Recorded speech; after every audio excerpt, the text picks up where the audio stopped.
I'm going to click to record. Yes, the light is red, so that's good. Hello, cat.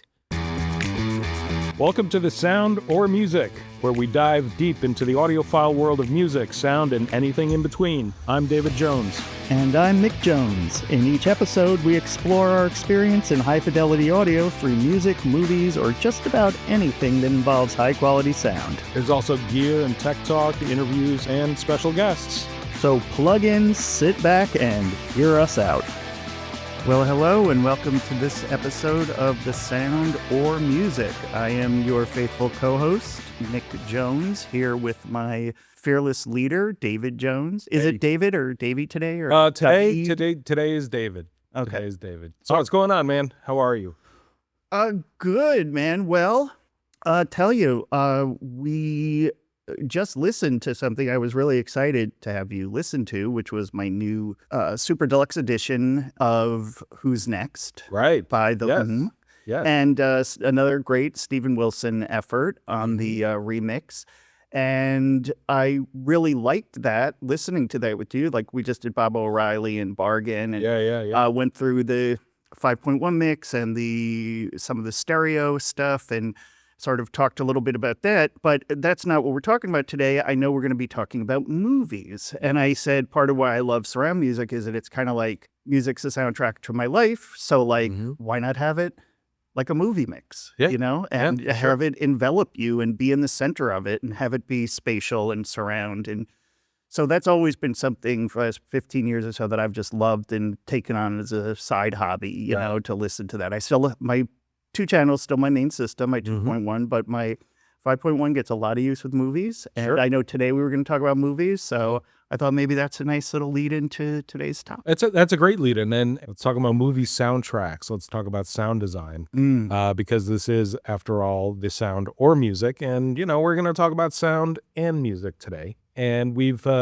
sort of cobbled together a list that we're going to talk about throughout the show tonight about, soundtracks that either we love or they stuck out for some reason, or, you know, they just made an impact for us in our lives somehow, some way. I mean, maybe the soundtrack is better than the movie.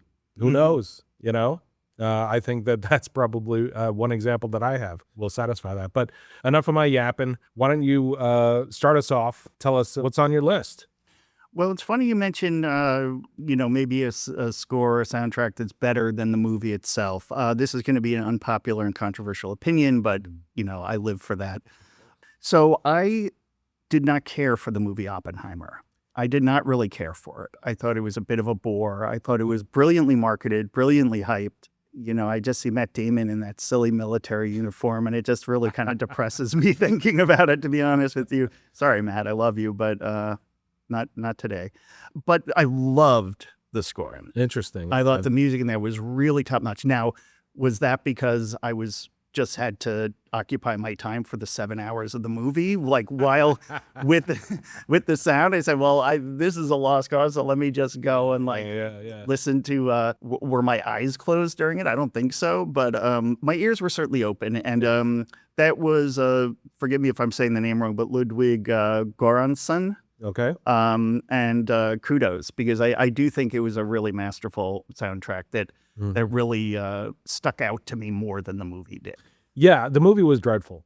Yeah. The movie was flat out dreadful. As you said, it's just so boring. It's like you're taking this like incredibly intense story and you just water it down. I guess I got so frustrated that I not only just ignored what was being shown to me, but I guess I stopped listening too. But I think I paid attention to the sound design a bit, but not necessarily to the score.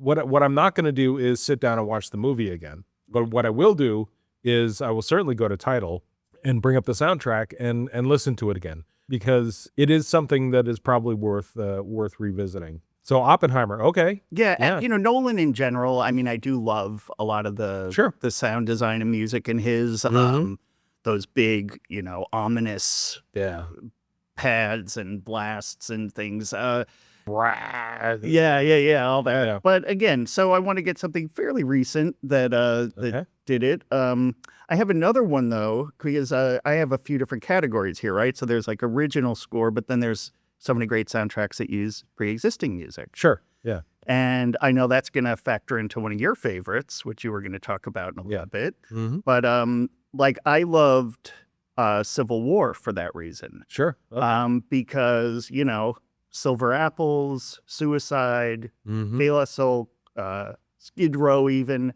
I'm going to look that up. I was so thrilled to hear some of that music because I went in there knowing nothing about it. Uh-huh. And I was just so joyful that they were using that music. And actually, which has similarities, some of it, like the Suicide especially, is reminiscent of another favorite movie of mine in terms of the soundtrack using pre-existing music, which is William Friedkin's very controversial 1980 film Cruising with Al Pacino. Al Pacino, absolutely. An undercover cop who is trying to find a serial killer who is stalking the gay clubs of the West Village and the, you know, the parks, Riverside Park or Morningside, and killing all these gay men very violently. And again, there's suicide in there, and there's a lot of really great, like, no wave, New York City, no wave, really edgy stuff, that gray area between like punk and new wave and electronica and stuff. So so I've always loved that movie. It's an interesting connection that you're making. I don't think anybody in history has made a connection between the Civil War and Cruising. Well, maybe we just won't look too deep under the surface there with that, because you know, obviously understandable that Friedkin defended the film, said it was very true to life and his experience, but it obviously, you know, was used to bash, you know, more cultural gay bashing at the time and stuff. So kind of the last thing, you know, that community needed or anybody needs at any time. Well, sure. But I do just, if I just look at it as a crime, a thriller with great music, you know, like I'm all over it. I love that movie. Yeah, absolutely. Okay. Yeah, that's I can't say that it was my favorite William Friedkin or Al Pacino movie. You're turning me back onto Cruising. Okay. Which is a sentence that taken out of context is probably not what my wife wants to hear. But Civil War, that's yeah, I'm looking at the soundtrack. That's they've got some deep cuts in there. All right, so I'm gonna jump on the bandwagon here. My pick for a soundtrack is not controversial in the least. I'm talking Clockwork Orange. All right. Now with Clockwork Orange, it's a tough watch. You know, I don't think anybody's gonna no doubt, you know, say that that's controversial. But I'm also just a huge Beethoven fan, and I really like what they did with the soundtrack, where was it a lot of the Beethoven pieces were adapted by an electronic musician, Wendy Carlos. Yep. And it really kind of brings this like quasi futuristic feel to it, which is what the movie was trying to do. But, you know, when you listen to it now, it feels dated, but it still has an impact, you know, and it fits perfectly well with the visuals that they were giving in this. Is, you know, sort of this dystopian sort of weird future where styles were kind of garish. So I think the sound had to accompany that. And it really, for me, it was like, wow, this is like kind of, you know, really cool, because they're moving forward, but at the same time, it is kind of frozen in time as aesthetically, both visually and as for sound. It was great. So using like the Ninth Symphony, for example, which is, you know, a glorious piece of music, to emphasize the torture aspect in the end, it was just a great combination, you know. And I think Kubrick was sort of dead against finding a composer to write a soundtrack, because it's like, well, you're not going to get better than Beethoven. Right. You're not going to get better than Beethoven. So that's what we're going to use. And so he used it, and then obviously, had Wendy Carlos do some adaptation. So Clockwork Orange. Excellent choice. I agree. I mean, there's so many out there that none of this list is exhaustive. It's not even scratching the surface, really, but just bringing out some different ones that may have been in our minds lately. And of course, talking about Kubrick, then you're talking about his adaptation of some other great classical music. Not adaptation, but use of. Yeah, like in 2001, for There example. you go. Blue Danube.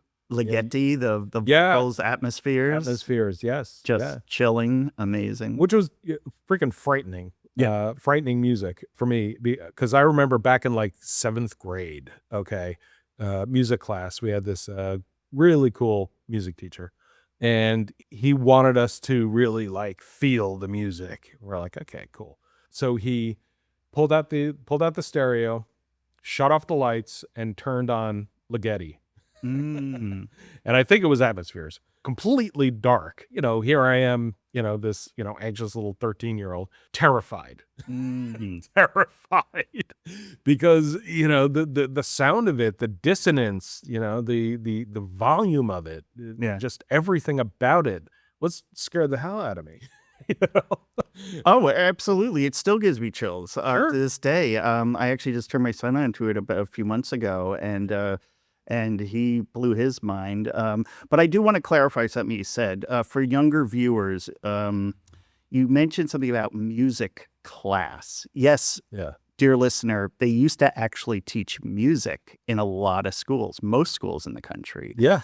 And I think any of us who were lucky enough to get that education as I did, we are far better off and richer for it in every area of our life. 100%. It doesn't matter if you become a professional recorder player or not. Right. What matters is that exposure, that going outside of your comfort zone into something that's so communal and joyous, and for all the same reasons that we love music, to actually learn about music, is something that will stick with you your whole life. And it's a terrible tragedy that all that's being cut out in the name of Lacrosse. profits and sports. Yeah. So anyway, I just want to clear that up because they might be like, what?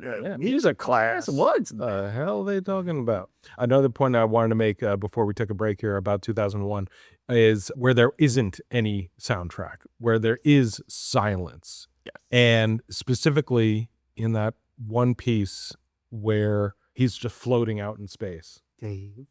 And yeah, he's like trying to get back in, and all you hear, the only thing that you hear is his voice and also the respirator. Yeah. That's it. That that kind of Darth Vader sound I just did. Like, that's it.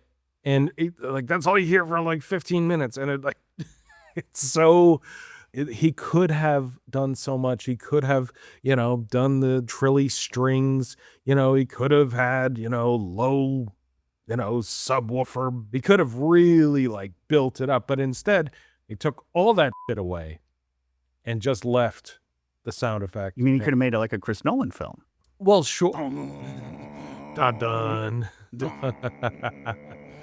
So it's a really great example of when not to do something, when to give the audience less in order to make a greater impact. And I think that was a solid move on his part. Oh, I think for me, that is probably my OG, my number one all-time movie and soundtrack and sound design.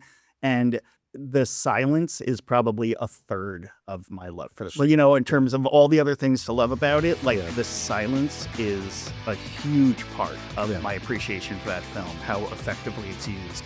And with that, we'll get silent. Yes, we're going to go silent for just a few seconds here, and we will be right back.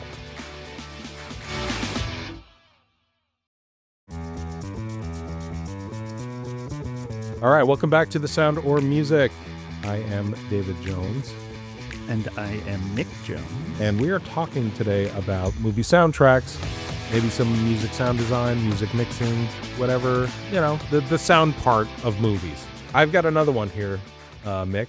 Okay. It's a film from the 80s, and it looks and sounds it. 1987. It's called Prince of Darkness, from John Carpenter's Prince of Darkness.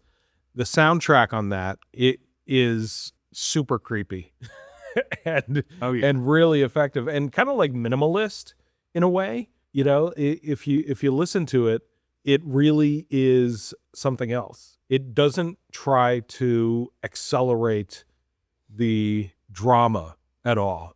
It's just like this like low pulsating synthetic soundtrack, and it's really, in my opinion, really effective. I saw this film in the theaters at the time, and I wasn't all that engaged with it except for the soundtrack. Except for the soundtrack. And Alan Howarth should be mentioned as well, because he basically did the music. I mean, it was John Carpenter and Alan Howarth. He did a ton of films. He did Escape from New York, Halloween 2 and 3, Christine, Big Trouble in Little China. Yes. Yeah. They Live. Yeah. I mean, this guy's been around the block. He did sound design for Star Trek movies, all the Star Trek movies, Raiders of the Lost Ark, Poltergeist. I mean, this guy's a baller. But he apparently, Howarth apparently pioneered immersive multi-channel surround sound systems with Stephen Taylor's Dimension Audio that also included the early prototype 48.4 systems now known as Dolby Atmos. Yes. So this guy, got shout out to Alan Howarth. Yeah, no doubt. Thank you. I like the fact that he's a musician, but also, on the technical side, he's a baller. Oh, yeah. Yeah. If you do watch it, yes, it's dated, but I don't care. No. Because it's effective and it works. It brings this tone to a film that visually at the beginning, it's all sort of bright and cheery and all that. But it brings this darkness to the film right away that says, okay, something unsettling is happening here. Oh yeah. Yeah, no, I agree. I'm love John Carpenter. I got to see him play his soundtrack music with his son.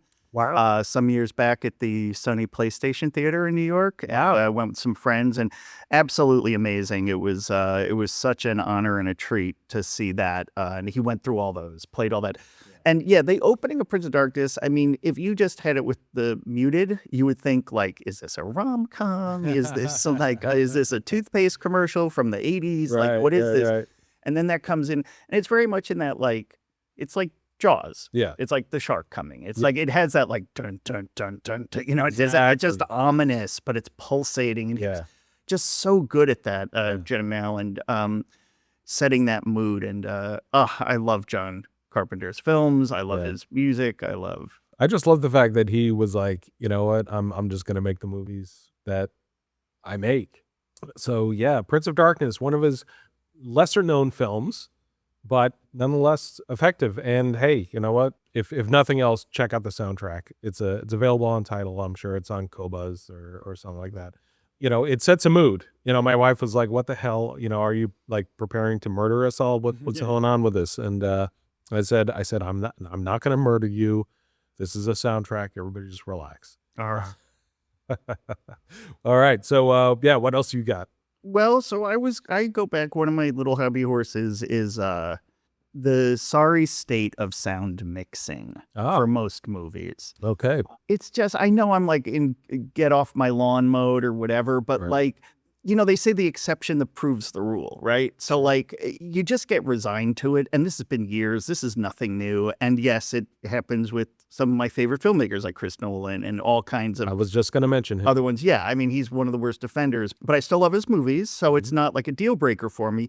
But when I hear something that goes the other way, back to what I think is almost an ideal kind of like balance of sound and soundtrack and sound design and dialogue and everything else. It's so rare to me now that I actually like jump up and take notice. And that's what happened when I first saw the movie Red with Bruce Willis. Wow. I think this soundtrack was done by Christophe Beck, Quebecois, I believe, who has scored a lot of great movies, done some Marvel work and a lot. He's had a terrific career. And but so I don't really know exactly who to credit because it's the entire mix of the movie. Okay. So there's a lot of people involved in the sound side of it. Who had the absolute final? Is it the director? Did he defer more to the composer? You don't really know. And success has many what they say, success has many fathers and failure is always an orphan, right? So I just want to thank all of them because I think what they put out, it is such a beautiful sounding movie. Really? It's not breaking any great ground or anything like that, but sort of in the way that you talked about John and Alan's Prince of Darkness music as setting that mood. There is something like this low, bassy kind of like liquid, throbbing, sinewy undertone to the music that Beck did that I just love. Christoph Beck, not Beck, the artist Beck, the one name Beck. Yep. Did that. I just love listening to it. And I have put on that movie many times purely just to hear the mix again. Interesting. Okay. Yes, I'm like that. Like that. No, well, look, dude, I think anybody who's listening to this is going to be guilty of exactly the same thing. And it's a very personal choice, and other people may hold their nose. Of course, that's why we talk about this, because nobody on the internet has an opinion about anything, which is why we started this podcast. Right. This is like, someone needs to have an opinion online. What is this? Everybody agrees about everything. Right. So here we are to really change the paradigm, man. Well, that's what we have to do.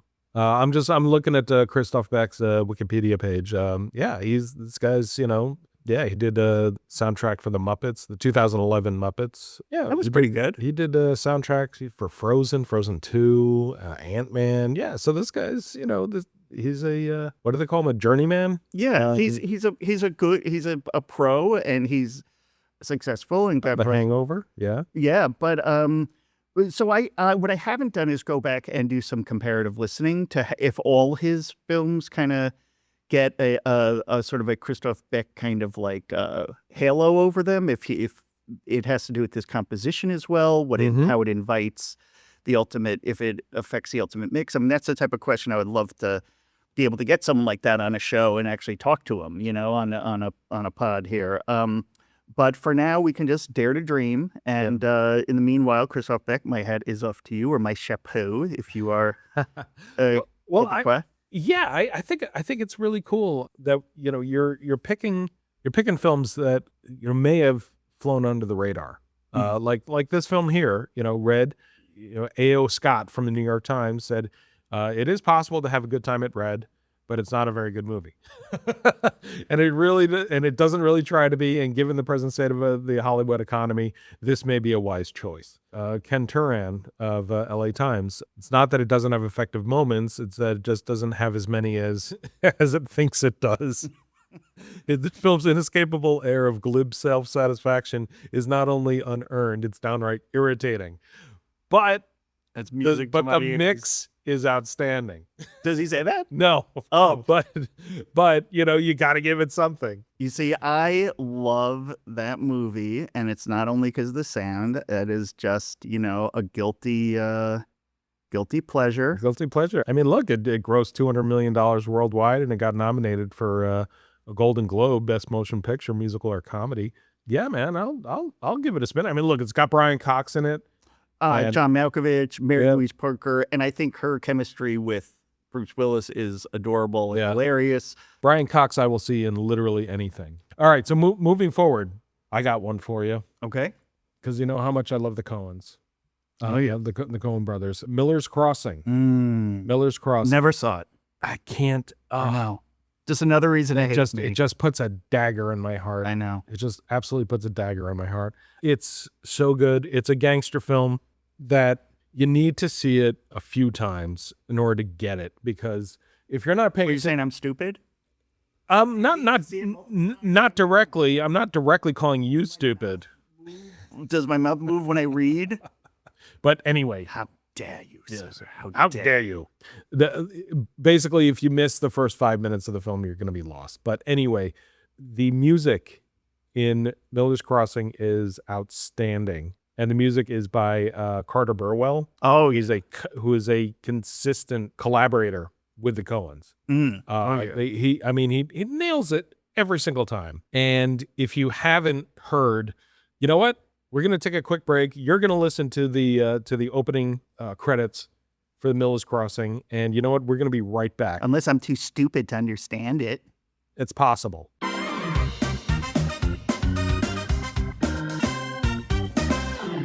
So we're back. What'd you think? You watched the beginning of Miller's Crossing and then the Danny Boy scene. If you haven't seen Miller's Crossing, it's a scene that is damn near perfect.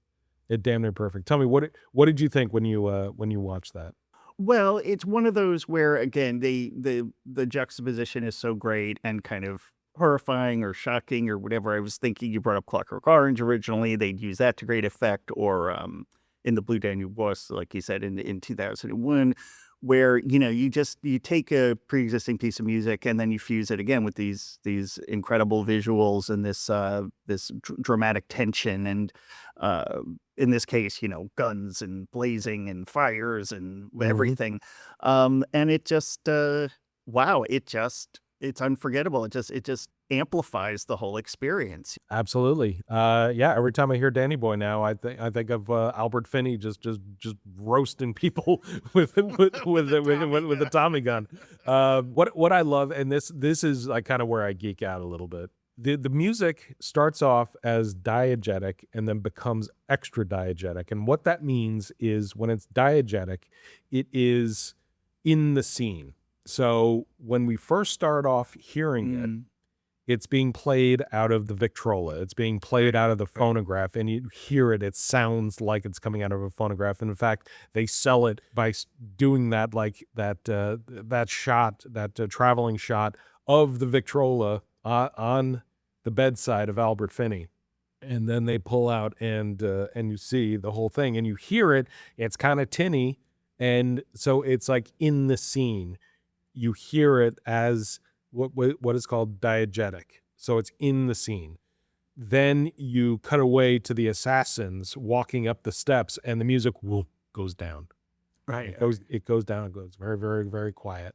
And then when it's back in the bedroom, it goes. So it's a practical sound effect at that point. Right. But then once the fighting starts and once the guns start going off, it becomes extra diegetic. It's no longer part of the scene itself. Separate It out, it sep- becomes soundtrack or It the becomes a background. soundtrack. And it was just such a cool thing to do. And honestly, a lot of films do it. But it was done with such great effect in this film that it was seamless and beautiful and perfect. And it just nailed it for me. I mean, hats off to the sound design as Mhm. well. Skip Leavesey, I believe, worked on it. I believe he was the sound designer. He works with the Coens, all the time, and I'm hoping to get him as a guest on our show because the sound design is so natural, but at the same time, while you don't notice it, if you took it away, you would be like, "Wait a minute, this isn't right." And so he really like just works within that boundary Mm. of making it natural, but also applying some like interesting, unexpected sounds. Like in the beginning, the very first scene, when there's silence in the dialogue, you hear some like howling or something in the background. I didn't notice. It's very, very, very quiet. It's buried in that mix, but it's there. And if it wasn't there, you would be like, okay, this is feeling a little stilted.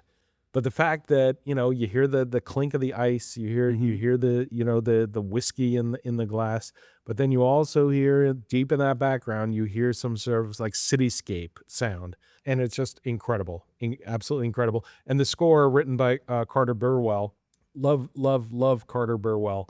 Like I say, he's done a ton of stuff Oh, with the Coens, but what I saw most recently was the Banshees of Inisherin, mm. and he did the score for that. And it was funny because I love that movie. I went in with no expectations whatsoever.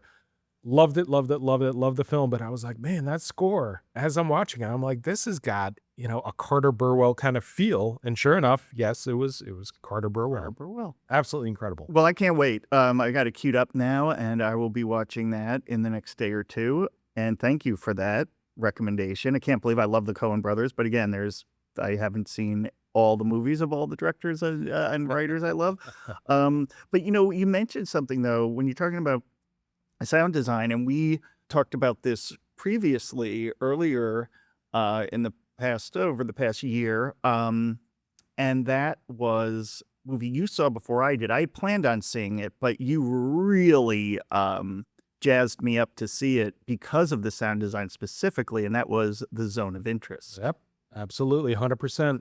Which, 100%. as you said, the sound is another character in the film. I won't say anything in case you haven't seen it. It's worth seeing, but and it's not. I don't want to say it's not subtle because that makes it sound almost like trite or something. But I mean, Mhm. you can't like. I was listening, saying like, okay, when am I gonna like? Will I miss it or will I get it? You won't miss it. Like you won't miss it. Right. It's an important part of the story is the Yes. sound design, and you won't miss it. And it'll be with you and it'll stay with you long after you've seen the movie. Yeah, I'm glad you brought up Zone of Interest because as a film that has an impact on the viewer, there was very few films that impacted me the way this did.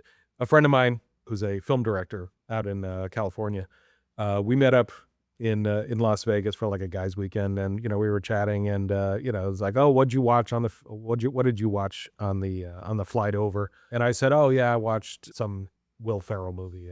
I said, well, okay, so what did you watch? He's like, oh yeah, I watched The Zone of Interest. I'm like, that is the least airplane movie I can think of. Like, are you kidding me? Are you out of your mind? And it's a 1 hour flight from LA to Vegas. So it's like you're watching The Zone of Interest, one of the most compelling films ever made, and you're only watching it for an hour on a goddamn airplane. Okay, what'd you think? And he was like, yeah, it was heavy. It was heavy. You need to be in the right set and setting to watch that film. Luckily, I was able to watch it at home on the big screen with the good speakers, with the subwoofer, Mhm. and it delivered such an impact in that environment. I was completely floored. Yeah. Completely floored. Simply because like the sound design was so terrifying and yet the visuals were so kind of, I wouldn't say drab, but they Mundane, mundane, just yeah, like just anodyne, yeah. whatever, SAT word you want to throw at it. It was, startling, absolutely startling how affected I was just simply by the sound of that movie. I mean, Jonathan Glazer, my hat's off to him because he absolutely nailed it. He did that movie Under the Skin. Do you remember that movie? Oh. Science fiction. Scarlett Johansson. Yes, where she's like, yeah, like an alien. She's like an alien, Yeah, yeah. And yeah. it was like, I never finished it. it's worth seeing again. It was a small movie, relatively low budget. I think it was like a $13 million budget or something like that. But yeah, it's worth checking out. Yeah, the soundtrack was actually really cool. Mika Levy did the sound for that, and she's known for like experimental noise pop, electronic, Mm. so she's has this sort of avant-garde-ness to her work. And so the fact that she was kind of picked to work on this film is actually really really kind of cool. So Under the Skin. Okay, I'll give it another try. I remember it just wasn't that the day for me to be watching that. Wasn't in the right head. Before we go off this or go Mhm. till next time, I want to ask there's another movie, it's sticking in my head that I think I remember really loving the sound for. So I'm not gonna go out on any limb and say, but I might be asking you in case you've seen or and that was Super 8, J.J. Oh, Abrams. yeah, I yeah, seem yeah. to remember that really being impressed by Well, some of the yeah, sound design and that, but I don't remember for sure if I did or maybe I hated it. And I mean, no, J.J. it's Abrams films in general, I like. I love with the Star Trek reboots, and I love the sound in that. And yeah, I do like his films, how they sound generally. sure, yeah. Again, with the same caveats that a little too loud here, maybe a little too low here, maybe not quite Mhm. as organic or holistically kind of balanced as I would like. Right. Not because I'm an old man and I don't like things loud. I love things loud, but just that it throws things out of whack. And to me, it jars. It takes you out of the movie experience when the sound is not mixed. Well, yeah.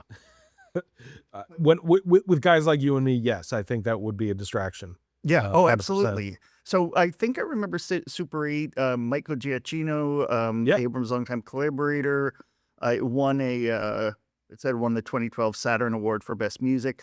And I seem to remember when I think of that movie, that's one of those I think of sound Yeah. first. And I enjoyed it, I think, a lot because if I'm remembering correctly, the sound was good. But I'm going to go back and maybe at a future installment when we're talking about more movie sound. Yeah. Maybe I'll have an update on that for you. Okay. Well, just pulling up Michael Giacchino's, I think that's how you say it, Giacchino. Just bringing up his Wikipedia page. I knew I recognized his name from somewhere because he did the score for The Batman, which was I thought really good. There you go. Really There good. you go. I mean, just in terms of like tone, instrumentation, With arrangement. Robert Twilight?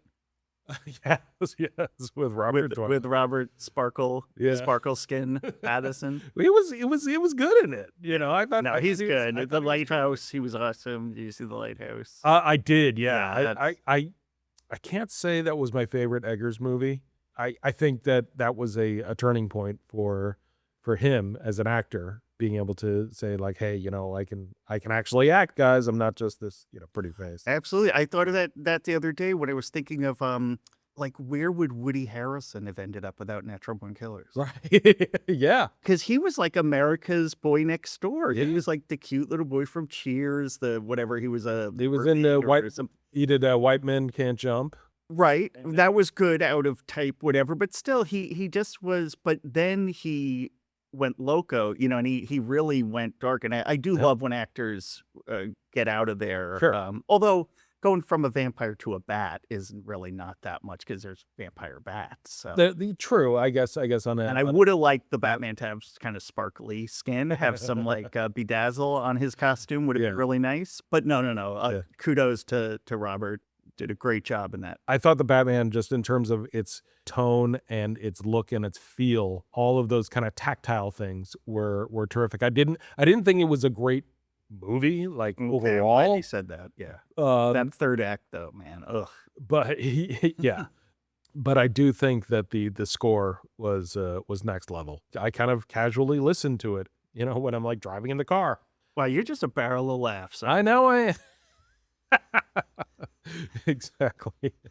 Take Jackie O's advice. Never let too much light into the kingdom, my man. You know, you want to have those personal, private moments listening to the score of the Batman in your Volvo as you're driving to the Piggly Wiggly in downtown Connecticut there. I mean, exactly. Hey, no, I do the same thing, man. But Super 8, going back to your point, I do remember the sound being pretty incredible. I kind of categorize it as you know, a popcorn movie where it does need to be over the top. It does need to be big and, you know, get that subwoofer moving. It delivered on the promise, you know, 100%. It just delivered on the promise of what it was. And I wouldn't say it was, you know, a work of art like The Zone of Interest, but if you were to, you know, launch a space probe and put a bunch of DVDs in there of like Hollywood movies, Super 8 would absolutely be one of them. You know, just like here's an example of what we do to entertain ourselves. Right. And, you know, Super 8, it's like, yeah, sure. You know, why not? Cloverfield was another film that really relied on sound design as well. Yeah. Taking another, I believe that was J.J. Abrams. Yes, Cloverfield. He nailed it. Yeah, it was incredible. Let's start wrapping this up. What are you gonna do tonight? What's your what's on your agenda? I'm not going to be doing anything much outside tonight, so I think I will be probably watching Miller's Crossing. Hell probably. Yeah. And I just want to say too, like, you know, it's such a big subject, and we're just two little mortal podcasters, right? I wouldn't even say mortal. Going down the stream of life. I know, like semi-mortal, semi-alive. You know, there's so much to think about. Like, and I didn't really, you know, we talked about certain sound from the sound aspect, but we haven't even touched on like, okay, the actual scoring. Yeah. You know, like the drilling down into actual like scenes and pieces of music, like original music and different composers. I mean, it's such a huge, people devote their whole lives to these topics, you know, even just subsections of these topics, you know? So it's certainly a fun topic for me, that because, you know, movies is such an important way how I consume sound and listen to it and critique it. Yeah. and enjoy songs and pre-existing, now that MTV, stopped doing videos all those years ago, and it just became reality TV. We used to just watch music videos growing up, and now it's sort of the place of movies to kind of replace some of that, I think, for us to associate really killer visuals with great sound. All right, guys. That's all we got for today. Be sure to tune in for the next podcast. I'm not sure what it's going to be about, but we'll see. Thanks for listening. That wraps up this episode of The Sound or Music. Thanks for tuning in and indulging us. Remember, it's all about enjoying sound that moves you. If you like what you heard, be sure to subscribe and share with your fellow audiophiles. Until next time, keep your ears open and clean your damn records.